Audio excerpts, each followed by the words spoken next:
बेयो बड'लेण्ड इंखं टेलिभिजन दिनैनि रादाबखौ फरायदों आं बिबारि बसुमतारिया। दिनैनि गाहाय रादाबाव दं। बर' थुनलाइ आफादनि दैदेननायाव आसाम आयेन आफादाव बर' रावखौ बाहायनायनि आबुं सोदोब सायख'नाय मावबादा खुंदों। सोरखारा हाग्रामाखौ ब्लेकमेल खालामदों।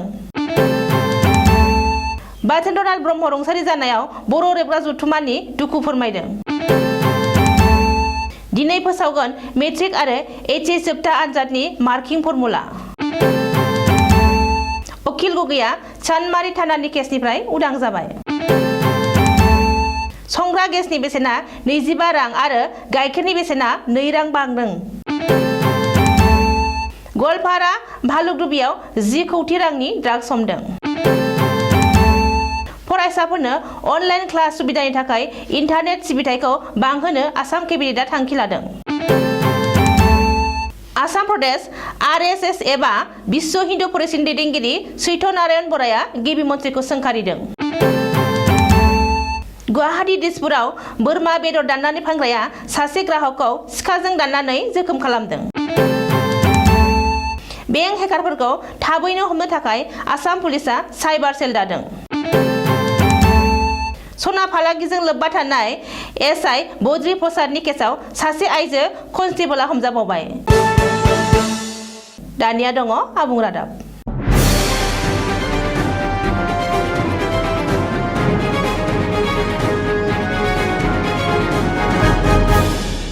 गुवाहाटी गरसुगाव थानाय बर' थुनलाइ आफादनि गाहाय मावख'आव बुधबारखालि आफादगिरि तरेन बर' मासि दैदेननायाव फैगौ समाव आसाम आयेन आफादाव बर' रावखौ आबुङै बाहायनो एबा थिसननो थाखाय सानसेनि हाबाफारिजों मोनसे मावबादा खुंनाय जादों।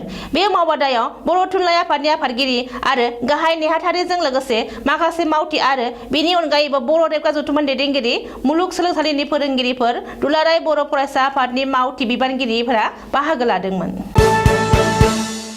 हिमन्त बिश्व शर्मा दैदेननाय रायजो सोरखारा हाग्रामा महिलारिखौ ब्लेकमेल खालामना हुमखि होगासिनो दङ। जाउनाव हाग्रामा महिलारिया खारखुमाना थानो गोनां जादों। बे गोख्रों अजदखौ होदों आसाम प्रदेश कंग्रेस कमिटिनि आफादगिरि रिपुन बराया। मख'नो गोनांदि बिधानसभा बिसायख'थियाव महाजोतआ गाज्रियै जेननायनि उनाव हाग्रामा महिलारिया दैदेननाय बिपिएफ दोलोआ महाजोतखौ नागारना बिजेपि मित्र जोटआव आखाइ हमहैफिननो लामा लानाय समावनो रिपुन बराया बिजेपि दैदेननाय जथायारि सोरखारनि हेंथायै बे गोख्रों अजदखौ होदों। रिपुन बराया अजद होना बुंनाय बादिब्ला रायजो सोरखारा बिटिसिनि बारग' गाहाय आरो बिपिएफनि आफादगिरि हाग्रामा महिलारिनि सायाव एनआइए आरो सिबिआइ लागायनानै ब्लेकमेल खालामदों आरो सिगिसग' खालामनानै महाजोतनिफ्राय गोजानाव लाखिनो नाजादों। बबेखानि सोरखारा हुमखि होनायनि थाखायनो हाग्रामा महिलारिया खारखुमाना थानो गोनां जादों होननानैबो दाबि खालामदों रिपुन बराया। मिथिनो हानाय बादिब्ला बिटिआर ओनसोलाव आयेन बेरेखा हाथियार गले गले बोखांनो हानाय जाथायनि सायाव एनआइएआ बिजेपिनि दैदेनगिरिफोरखौ जेरा खालामगासिनो दङ। क'क्राझार जिल्लानि थिपकाइनि सांबान्दा गामिनि थागिबि थिपकाइ हायार सेकेन्डारिनि बारग' गोरायुं मुस्रि बाथेन्द्रनाथ ब्रह्मखौ जुन दाननि 29 अक्ट'खालि बेलासिनि 4:42 रिंगायाव रुंसारि जानाय रादाबखौ मोननानै बर' रेबग्रा जथुम्माया गोथौ दुखु फोरमायदों। रुंसारि जानाय बिथां ब्रह्मआ क'क्राझार जिल्ला ट्राइबेल संघनि आफादगिरि बिबान आजावनायनि अनगायैबो गुरुदेव कालिचरण ब्रह्म ट्रास्टनि गायसनगिरिमोन। बिथाङा जिउ थानाय समाव बर' राव हारिमु सिबिग्रा सासे गोख्रों समाज सिबिग्रामोन। बिथांनि रुंसारि जानायाव बर' हारिया सासे थार बर' राव हारिमु सिबिग्रा सुबुं खोमाना लानांगौ जाबाय। रुंसारि जानाय बिथां ब्रह्मनि जिउमाया सोरगोआव आलो गोजोनै थाहैनो हाथों अबंलावरिनि खाथियाव बर' रेबग्रा जथुम्माया आर'ज गाबहरदों। मेट्रिक आरो एचएस जोबथा आनजादाव फरायसाफोरखौ माबोरै उथ्रिसार खालामगोन बेनि बागै दिनै जोबथा बिथांखि लागोन। सोलोंथाइ बिफाना दानानै होनाय गोजौ थाखोनि मोननै कमिटिया गथायनाय रिपर्टनि सायाव दिनै नायबिजिरनानै मेट्रिक आरो एचएस जोबथा आनजादनि मार्क होनाय फर्मुलाखौ थि खालामगोन आरो फोसावगोन। बेनि बागै सोलोंथाइ मन्थ्रि डक्टर रनज पेगुआ फोरमायनाय बादिब्ला मेट्रिक आरो एचएस जोबथा आनजादाव फरायसाफोरनो मार्क होनायनि आदब थियारि खालामनो थाखाय दाना होनाय कमिटिया गथायनाय जोबथा रिपर्टखौ गनायथि होनो थाखाय गिबि मन्थ्रिनो दैथायहरगोन आरो गिबि मन्थ्रिनि गनायथि मोननाय उनावनो सोलोंथाइ बिफाना बे आदब एबा फर्मुलाखौ फोसावगोन। मख'नो गोनांदि गिख्रंथाव कर'ना भाइरासनि अलखद थासारिनि थाखाय देग्लायनि मेट्रिक आरो एचएस जोबथा आनजादखौ खुंनो हानाय जायाखै। अब्लाबो सिगां बोसोरफोरनि बादि मार्क होनानै आनजादनि फिथाइ फोसावनो बिथांखि लादों सोलोंथाइ बिफाना। बेनि थाखाय गोजौ थाखोनि मोननै कमिटि दानानै होनाय जादोंमोन। रायजोल दलनि आफादगिरि आरो शिबसागरनि एमएलए अकिल गगैया चान्दमारी थानानि केसनिफ्राय उदां जाबाय। एनआइएनि बिजिरसालिया दिनै अकिल गगैखौ चान्दमारी थानानि केसनिफ्राय उदां खालामबाय। दिनै फुङावनो अकिल गगैखौ एनआइएनि बिजिरसालियाव हाजिर खालामनाय जादोंमोन, जेराव अकिल गगैखौ चान्दमारी थानानि केसनिफ्राय उदां खालामो। मख'नो गोनांदि रायजो नाङै खानि हेंथायै सोमावसारनायाव हिंसायारि जाथाय सोमजिनायनि दाय फोनांनाय जादोंमोन अकिल गगैनि सायाव। बेनि थाखाय अकिल गगैया 1 बोसोर 7 दाननिबो बांसिन जोबथेसालियाव थानो गोनां जादों। नाथाय एनआइएनि बिजिरसालिया दिनै चान्दमारी थानानि केसनिफ्राय उदां खालामो। बेखौबो मख'नो नांगोन दि बे समाव अकिल गगैया गासैबो केसनिफ्राय रेहाय मोनबाय आरो गोदान केसआव फिन एरेस्ट खालामाब्ला अकिल गगैया दिनैनो जोबथेसालिनिफ्राय उदां जागोन। जोबथेसालि खुंथाया उदां खालामो बिथोन होयोब्ला अकिल गगैया जीएमसीएचनिफ्रायबो उदां जागोन। पेट्रल आरो डिजेलनि बेसेना सानफ्रामबो बांनायनि उनाव दिनै संग्रा गेसनि बेसेन बांदों।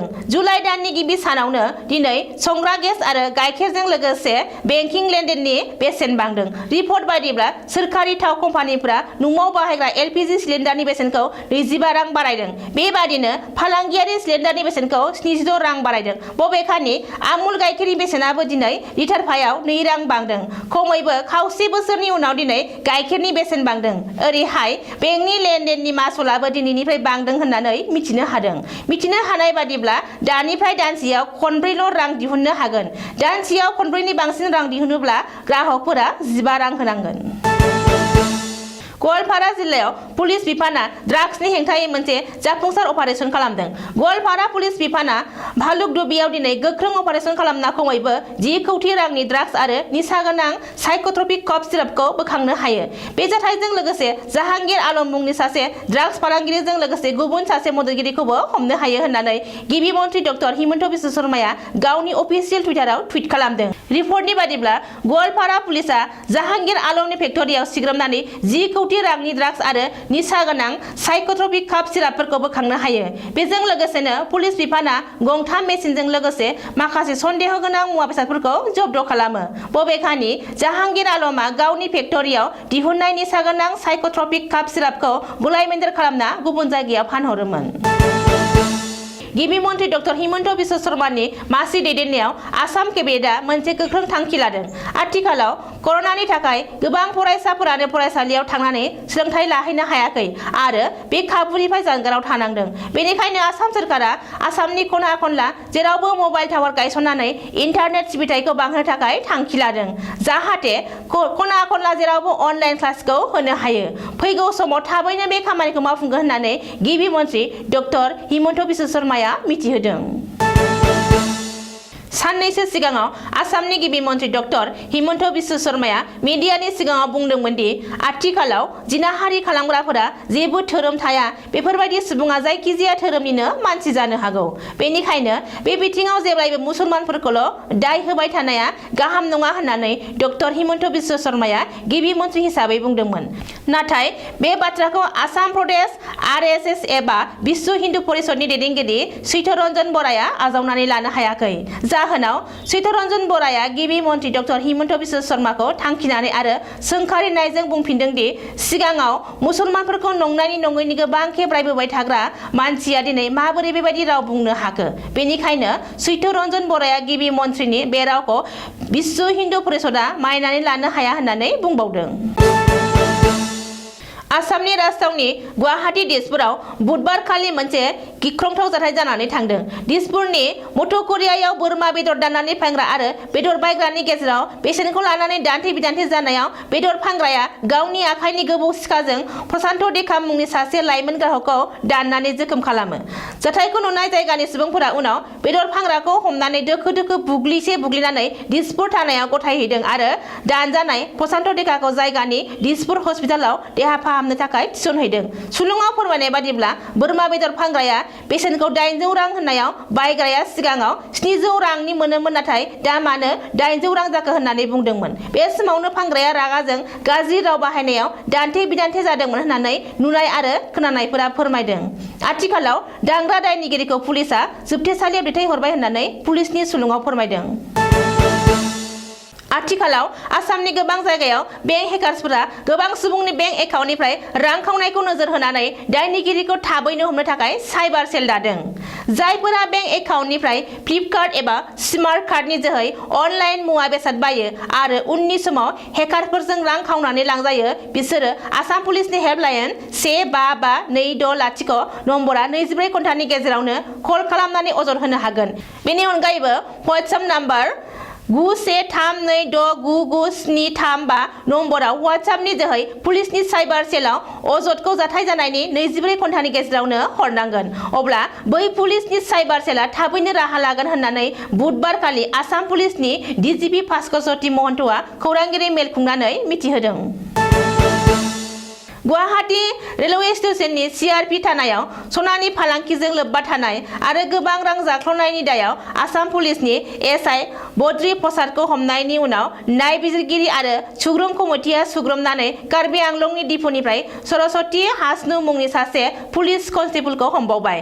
पुलिसनि सुलुङाव फोरमायनाय बादिब्ला डिपोनि मोनसे गामियाव सरस्वतीनि न'आव जाख्ल'नाय एबा बोख्ल'नाय सनाफोरखौ दोनखोमादोंमोन।